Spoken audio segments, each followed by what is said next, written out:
নমস্কার বন্ধুরা, শুভ সন্ধ্যা সবাইকে। আজ হলো 10ই আগস্ট, রবিবার। আজকের বিশেষ কিছু গুরুত্বপূর্ণ খবর হলো হাইলাকান্দিতে মহিলার মৃতদেহ উদ্ধার। হাইলাকান্দি থানার বিষ্ণুপুরের চেপটিবিলে একটি অশনাক্ত মৃতদেহ উদ্ধার হয়েছে। 25 থেকে 30 বছর বয়সের এই মৃতদেহটি একজন মহিলার বলে পুলিশ সূত্রে জানা গেছে। পুলিশ তাৎক্ষণিকভাবে ঘটনাস্থলে উপস্থিত হয়ে দেহটি উদ্ধার করে ময়নাতদন্তের জন্য এসকেরায় অসামরিক চিকিৎসা কেন্দ্রে পাঠায়।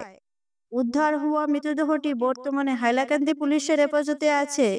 হাইলাকান্দি পুলিশের পক্ষ থেকে আহ্বান জানিয়ে বলা হয়েছে, ইতিপূর্বে যদি জেলার কোনো থানায় কোনো মহিলার নিখোঁজ সংক্রান্ত মামলা নথিভুক্ত হয়ে থাকে অথবা উদ্ধার হওয়া মৃতদেহের ব্যাপারে কারো কোনো তথ্য জানা থাকলে এ ব্যাপারে হাইলাকান্দি সদর পুলিশের সঙ্গে যোগাযোগ করতে। এভাবে এক মহিলার মৃতদেহ উদ্ধারের ঘটনা ঘিরে হাইলাকান্দি গ্রামে চাঞ্চল্যকর অবস্থা দেখা দিয়েছে।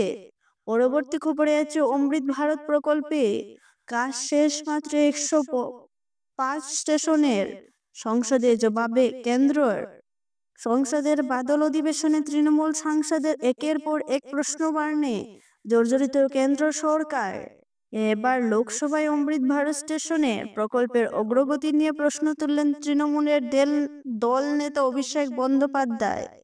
তিনি রেলমন্ত্রী অশ্বিনী বৈষ্ণবের কাছে জানতে চান, অমৃত ভারত প্রকল্পে মোট কতটি রেল স্টেশনের কাজ শেষ হয়েছে। পরবর্তী খবরে আছে ভারতের জন্য আকাশপথ বন্ধ করে পাকিস্তানের ক্ষতি 127 কোটি টাকা। ভারতের জন্য আকাশপথ বন্ধ রাখায় মাত্র 2 মাসেই পাকিস্তানের ক্ষতি হয়েছে 127 কোটি টাকা। পাকিস্তানের প্রতিরক্ষা মন্ত্রক শুক্রবার জাতীয় পরিষদে এই তথ্য জানিয়েছে। গত 23শে এপ্রিল ভারত সিন্ধু জল চুক্তি স্থগিত করায় একদিনের পরই পাকিস্তান ভারতীয় বিমানগুলির জন্য আকাশপথ বন্ধ করে দেয়।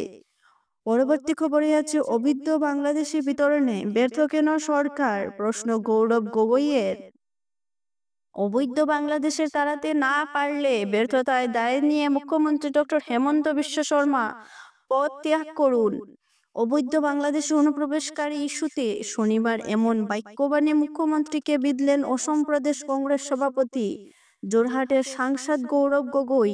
এদিন তিনি তিনসুকিয়া সফরে গিয়ে জনজোয়ারে ভাষণে জনসাধারণের তাকে বিপুল অভ্যর্থনা জানান। পরবর্তীতে আছে ডি ভোটার কংগ্রেসের সৃষ্টি সমাধান করবে বিজেপি। উচ্চতম ন্যায়ালয় ও কেন্দ্র সরকারের নির্দেশে অসমে ডি ভোটারের সমস্যা সমাধানের জন্য রাজ্য সরকার ইতিমধ্যেই পদক্ষেপ গ্রহণ করেছে। আফগানিস্তান, পাকিস্তান, বাংলাদেশ থেকে জীবন ও ধর্ম রক্ষার জন্য ভারতে আসা নিবৃত ও মুসলিমদের বিরুদ্ধে ট্রাইব্যুনালে চলতে থাকা ডি ভোটার মামলা প্রত্যাহারের জন্য রাজ্যের সকল জেলা আয়ুক্তকে নির্দেশ জারি করেছে রাজ্য সরকার। খবর সেনা ও বায়ুসেনার জন্য আসছে 200 জন নতুন হেলিকপ্টার। চলিত আর্থিক বছরের মধ্যেই বিদায় নিতে চলেছে বহুল ব্যবহৃত প্রায় 5 দশকের পুরানো চিতা ও চেতক হেলিকপ্টার। বয়সের ভার ও বারবার দুর্ঘটনার কারণে মিগ-21-এর মধ্যেই অবসরের সিদ্ধান্ত নেওয়া। পরবর্তী খবরে আছে অপারেশন সিঁদুরে পাকিস্তানের 6টি যুদ্ধ বিমান ধ্বংস, দাবি বায়ুসেনা প্রধানের। ভূমি থেকে আকাশে হামলা চালিয়ে ধ্বংস করার সবচেয়ে বড় রেকর্ড তৈরি করলেন অপারেশন সিঁদুরের সময়। ওই সময় 4 দিনের সংঘর্ষে মোট 6টি পাকিস্তানি বিমান ধ্বংস করেছে ভারতীয় বায়ুসেনা। এরই মধ্যে 5টি পাকিস্তানি যুদ্ধ বিমান এবং একটি পাকিস্তানি সামরিক বাহিনীর বড় বিমান। শনিবারে বেঙ্গালুরুতে এক অনুষ্ঠানে এসে এমনটাই জানালেন বায়ুসেনা প্রধান এয়ার চিফ মার্শাল অমৃতপ্রীত সিংহ। পরবর্তী খবরে আছে দিল্লিতে টানা বর্ষণে মৃত 8 জন, জারি রেড অ্যালার্ট। টানা বৃষ্টিতে বিপর্যস্ত রাজধানী দিল্লি। শুক্রবার রাত থেকে শুরু হওয়া বৃষ্টি এখনো থামেনি।